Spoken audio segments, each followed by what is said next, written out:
Dear Naruto Lemon fans, I'm thrilled to invite all of you to my Boosty channel, where you can enjoy exclusive Naruto Lemon scenes in a comfortable and supportive community. Choose from various subscription tiers, from Mini Lemon to God Lemon, and gain access to unique content tailored just for our fans. Plus, subscribers to over Naruto Lemon and God Lemon will receive special mentions in my videos. Support my channel and dive deeper into the world of Naruto today. Dare.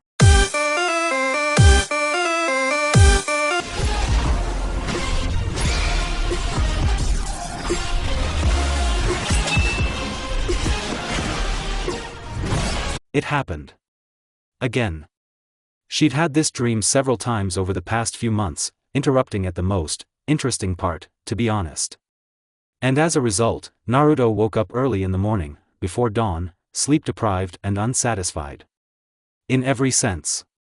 It irritated her, drove her crazy, and made her far less kind-hearted than she was used to. And anyway, it was all that book's fault. That absolutely insane and immoral book by Jiraiya that Naruto had decided to read as a tribute to her godfather. His latest novel, his finest work in his humble opinion, the pinnacle of his genius, and all the other boasts he'd heaped upon himself.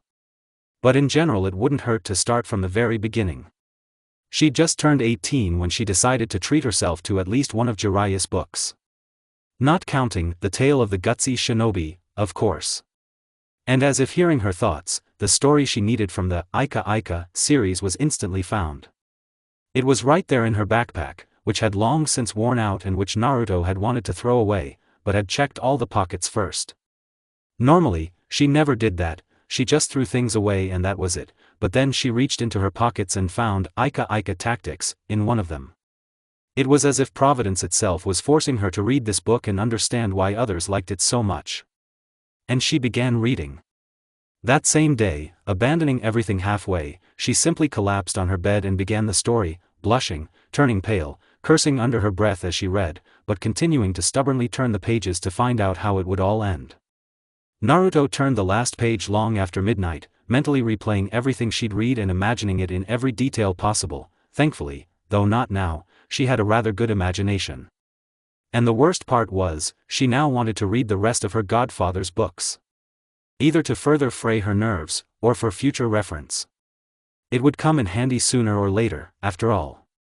In the end, she simply collapsed into bed, sensibly deciding that in the morning she would make a final decision whether to continue reading Ika or try to forget it all as, not exactly a bad dream, but a rather nervous and tense one.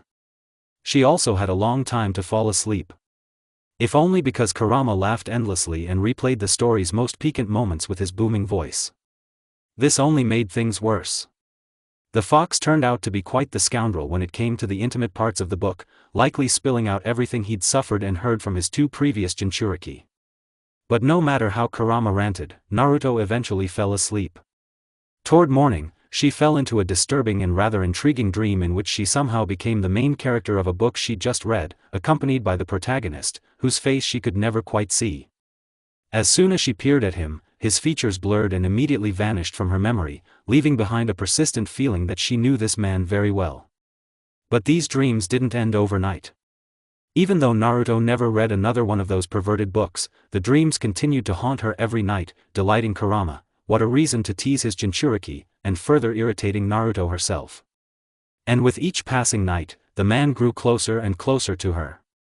At first, everything was very innocent, light touches, intertwined fingers, weightless kisses that Naruto desperately wanted to experience in real life. But then, a month later, things had gone so far that on the first night, she woke up in shock and disbelief at what she saw, certain it was Kurama's stupid joke. Kyubi roared with laughter, giving her a headache, and kept repeating that Naruto was almost more of a pervert than Jiraiya. But the worst thing happened when she was able to see the face of the man who drove her to frenzy every night in her dreams. Which served as another reason for Kurama's teasing.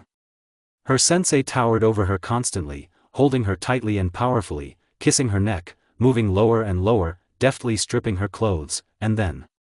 Let's just say that when Naruto came to terms with who was making her blood boil and rush like lava through her veins, the dreams began to end at the most inopportune moments. And looking into the eyes of the real Kakashi became much more difficult. And not only because a couple of times in her dreams his head ended up between her legs, those dark eyes slyly staring into her blue ones precisely during the act, even now, obscuring her from seeing his face, simultaneously teasing and arousing her even more. It was starting to look like madness, so Naruto decided to get to the bottom of it. At first, she quite rightly concluded that it was because he was the only one always, carrying around Jiraiya's books. He constantly walked around with his nose buried in them, giggling contentedly. One could only imagine what he dreamed up there, reading and rereading those vile little books. So it was quite logical to assume that she dreamed about him precisely because he and Naruto were connected through Ika. And surely someone who had spent so much time studying all the most poignant scenes from this literary series had gleaned many details for the future. Which meant that it was precisely the assumption that Kakashi was a very skilled lover that had turned her on her sensei. But these reflections weren't the end of it. Kurama insisted she delve even deeper into herself and try to understand whether this was truly just ordinary human lust. Simply because it was unlikely that a single book, even read at the right time and place, which was clearly not the case, as a cluttered apartment with traces of unfinished cleaning certainly didn't set the right mood, would have created such a sensation in the Jinchuriki. After all, she'd never been interested in any guy in her life, Sasuke didn't count. And then there was this display of passion. As a result, Naruto had to dig and dig inside himself until the answers were finally found to the required extent and satisfied the annoying fox. For the most part, it turned out she liked Kakashi. And not just as a sensei. Well, as a sensei, too, but primarily as a man. Which caused even more difficulties and problems. To resolve them, Naruto, under Kurama's watchful eye, began delving into her own memories and feelings, trying to figure out when her relationship with Hatake as a sensei had evolved into something more. It turned out to be a long time ago. She and the fox couldn't pinpoint the exact time, but it seemed to have happened before the war. During this thorough analysis of her own emotions, even more distressing details surfaced for Uzumaki. For example, she realized that she'd been physically attracted to Kakashi even before these dreams. All she had to do was recall a couple of missions where he'd either been soaking wet and then paraded around bare-chested while his clothes dried, or when those same clothes suffered during battles and he'd change in front of his students. Of course, no one paid much attention to such details back then. After all, they were on missions and in very cramped conditions, but upon reflection, it turned out that even then Naruto could steal glances at her sensei's sculpted body and enjoy the view. So she couldn't look calmly at Kakashi anymore. And no matter how Kurama insisted it was all fine, that they were both adults, the moment she remembered something particularly disturbing, she'd immediately disappear from Hatake's sight, under the latter's perplexed gaze. And yet Naruto admitted that things couldn't go on like this. Neither the dreams nor her behavior. But after 3 months, she hadn't achieved anything, and was now only more agitated, irritable, and devilishly dissatisfied. Because she wanted Kakashi almost constantly now. And precisely because she couldn't get what she wanted in this twisted dream. If she could finally achieve the desired pleasure just once, surely everything would become a little simpler and easier, but no. Everything remained the same. Now that she'd woken up again, just like she had for days before, after hearing the Kyuubi's now familiar morning comment, Naruto decided to try getting some sleep outside. What if it was the bed itself that was causing her such a bad effect? With agility and confidence, Naruto leaped out the window. First onto the balcony, then onto the roof. She raced across the flat surfaces toward the forest, blindly hoping the fresh air would clear her head of all those inappropriate fantasies, which were becoming increasingly difficult to contain. From a distance, she spotted the tree she needed, where she could settle down and sleep. At least try. And maybe she'd even finish her dream. The branch, practically the perfect width, thick, without any small knots, was almost parallel to the ground. Naruto settled into the tree with a blissful groan, resting her head against the loose bark and listening to the soothing birdsong. The chirping of insects mingled with the rustling of leaves, the distant footsteps of forest animals, and the rustling of mice in the grass. Such calm and peaceful sounds eventually did their job, and Naruto fell asleep. And she saw exactly where her previous dream had ended. Kakashi's fingers skillfully slid along her body, descending lower, teasingly tracing her inner thigh, but making no attempt to lift just a little higher, which Naruto so desperately desired. She couldn't see his face, still, but she felt his lips on her rapidly heaving chest and felt the tension throughout her body growing at a colossal rate, showing no sign of subsiding. Kakashi. Naruto murmured blissfully, her tone alone begging for more, something she so desperately and painfully needed. If she were a match now, it would only take the tiniest spark for her to flare up, burn to ashes, and be reborn, ready to start all over again. Be patient, his voice clearly mocked her condition, and, what a surprise, really, she didn't even try to demand immediate satisfaction. Instead, she merely whined discontentedly and began to squirm beneath him, feeling the heat pooling inside her and rolling down, a persistent itch compelling her to rub against itachi. The man chuckled again and finally his hand slid higher up her thigh, climbed under her long t-shirt, and then confidently and a little insistently his fingers hooked onto the elastic of her panties and pulled them down. And it was somehow unfair. Because now she was the one suffering from the caress that had gone on too long, while he only smiled and enjoyed her impatience. With a satisfied, if somewhat sly, smile, Naruto grabbed the man by the lapels of his uniform, pulled him toward her, kissed him possessively, and pushed him onto his back, determined to straddle his much-desired body. And just as her bare breasts were about to press against his, teasing him as much as he was teasing her, Naruto felt the way she fell from the tree to the ground, because it was all a dream. Kurama laughed hysterically in his head, while Uzumaki herself realized she couldn't regroup in time to make the fall less painful. And, in fact, it really didn't hurt. And that's because she didn't fall on the ground, but on someone else, who collapsed with a soft ouch instead of her, and the victim herself was now lying on the unwitting spectator of her shame. Now this is what I call a mind-blowing encounter, a male voice groaned painfully beneath Naruto, and with mounting horror she realized who its owner was. Now she was lying on top of Kakashi Hatake, but unfortunately, not quite the way she would have liked. Kakashi-sensei? Naruto croaked, her voice low and sleepy, peering into the teacher's dark eyes, which now glowed with mischief and good nature. Were you expecting someone else?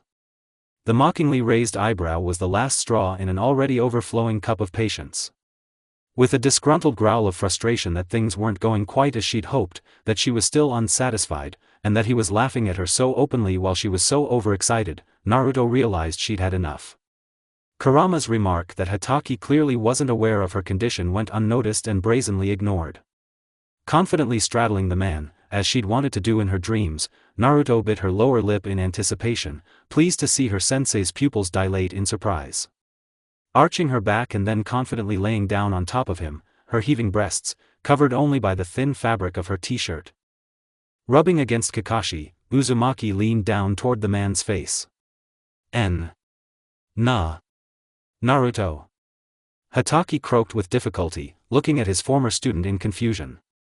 Shut up. Uzumaki snapped and, with one precise movement, pulled his mask off his face.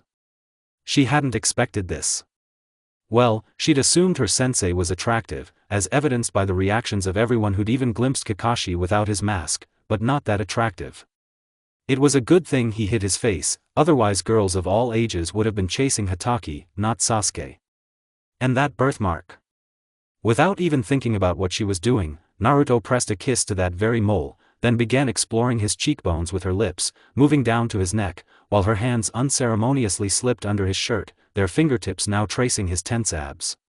Kakashi responded to her every touch so intensely and so genuinely that Naruto finally couldn't resist and moaned softly, licking his jugular. He was driving her wild, and with every second she wanted him more and more. And she didn't even care that she, in fact, attacked her own teacher. Apparently, her moan was the trigger for him, too. Because before she could kiss him the way she wanted, Naruto felt like they were switching places with Kakashi, and he was now more than confidently dominating her. She liked this state of affairs. And she desperately wanted more. Much more. His lips attacked her so unexpectedly that she didn't even have time to breathe. His tongue deftly slid into her mouth, exploring every corner and tracing the tip across the roof of her mouth, drawing a moan of pleasure. His hot breath fanned her face for a split second, only to be followed by equally hot lips kissing her face as well, tracing symmetrical lines, descending lower and lower, while his hands moved from her waist to the elastic of her sleeping shorts, casually stroking her soft sides and protruding bones with long, cool fingers. Just try to stop now. Naruto hissed menacingly, biting her lip and burying her hands in Hataki's unruly hair. I wouldn't even think about it, I've wanted this for too long, Kakashi muttered in response, not taking his eyes off the sweetly peach-scented neck. For a long time? She paused for a moment and looked up at the man above her, barely holding back an anticipatory moan. Why was her sensei so hot? You have no idea how sexy you look, especially when you're wearing minimal clothing. Like now, Hataki nodded, and began tracing impossible patterns on her skin with his lips again, causing her to feel hot at first, then shudder with anticipation. There was only more to come. A phrase written in one of Jiraiya's drafts, but never used in any of his works because it didn't fit, was now simply outrageously relevant. So, leaning up so that her chest was now shamelessly pressed against his, she brought her lips to his ear and whispered barely audibly. I wonder if I'll be even sexier without clothes? And judging by the anticipatory glint in the man's eyes, the question was the right one.